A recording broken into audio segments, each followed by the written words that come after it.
Yeah, on page 21, it says, continue to provide security services, and as well continue the ongoing partnership and services with Los Angeles County Sheriff's Department.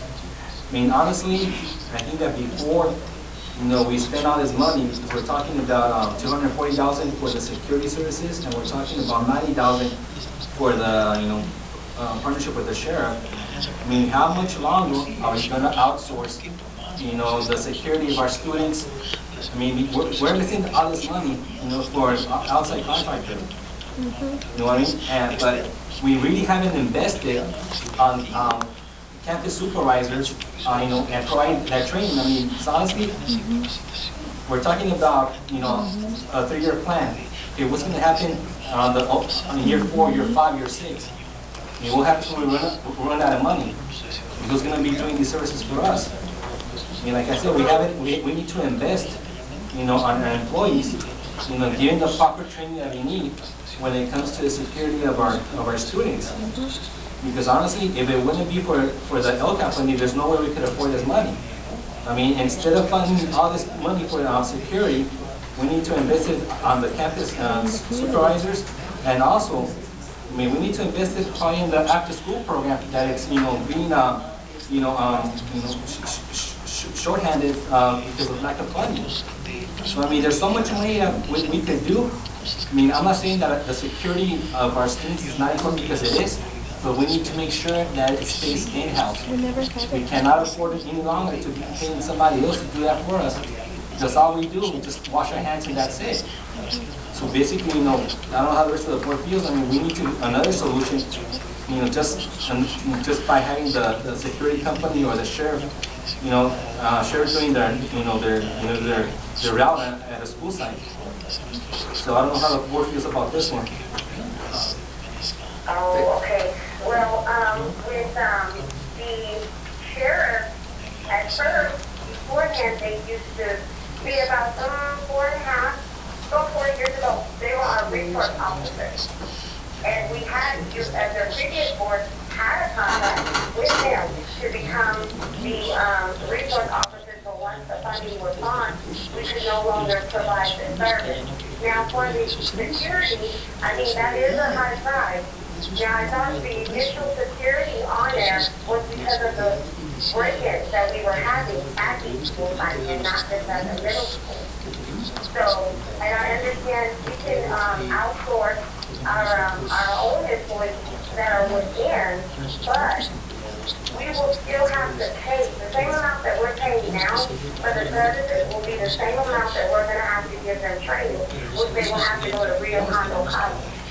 And each one has to qualify. It's the same actual education that there was an individual that came in about a year or two ago that surveyed all of the, I'll say a year or so, that surveyed all what our employees, our Lennox employees were doing for and providing the service, but they also felt that they need proper training, the same training that they do at Cincinnati Valley, if they will get not per se a police officer badge, but they will get, a badge equivalent to it, and then have that training and stuff like that, which I think will be a great asset. But we will have to hire more individuals in order to get rid of the sheriff's department, and then of the security company. The only problem I have with per se getting rid of the security company, I understand they don't necessarily have to be there during the day, but what happens at night when we have pretty much thousands and thousands and almost close to millions of technology equipment, from laptops, iPads, things like that, and they get broken into, and then you have the graffiti and stuff like that. And we don't have any response because, let's just be frank, the sheriff's have been around, but they're just now coming around even more.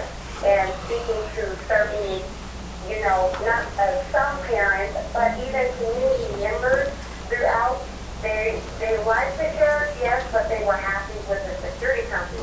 I don't know how the rest of the board feels, but if we are going to do that, and we're going to take away, the the sheriff as well as the security company with total fines, but we're going to have to give our Lennox employees that we do have, we're going to have to keep them, hire more, and also give them the proper, education or professional development, we would say, to have them equivalent, to have those proper skills, because handling middle school is one thing, handling the elementary is another thing, and our biggest concern with security and things like that would be handling the behavior of the middle school students, as well as handling the night when they break in. And that's where I say as a board we need to just really fix all of us in person and really, really discuss that together, all 5 of us, because that is a very, very big important piece. I think, Ms. Shallon, another thing we want to consider too, if we're in-housing all of this, what will be the liability effect on our, and I don't know if Mr. Taylor or Mr. Franklin can elaborate on this. Basically, does our current, would our insurance policy or for having now these new positions as security and in-housing them, would that change? And what, is there a fiscal impact on what we would have to pay in order to cover and hold a liability insurance for these now security officers? Okay, I agree. We want to make sure that we're also taking that into account. Do we have a figure on that, or? Not that I know. What we can do is we can check with ASTIF, that's our liability company, that we were to propose some of these, what kind of liability we can look and see. Once we get the number that you guys were thinking about, we can look and crash some numbers fiscally to look. But an important piece would be as you add certain positions, and what you want them to do is that the liability is that going to cause us greater liability. But we're certainly, you see I'm writing all these notes down, so we'll look into all your comments and see what's there. And I think that the way that it's actually written as all cap doesn't necessarily keep us from being able to hire our own staff. It's just kind of in general of providing the security here, whether be it contracted with a company or in-house. It's written in a general way so that we have the flexibility of doing it as the board would like us to do, and not necessarily have to keep it in the form that we have it right now, but it's written in a very general terms so that we don't necessarily provide the plan to manage. And also, I mean, not too long ago, we had a presentation about security from ASTIF, and when they give us several recommendations on how, what needs to be done when it comes to security. I mean, one of the recommendations was, working with the locks at certain classrooms that in the house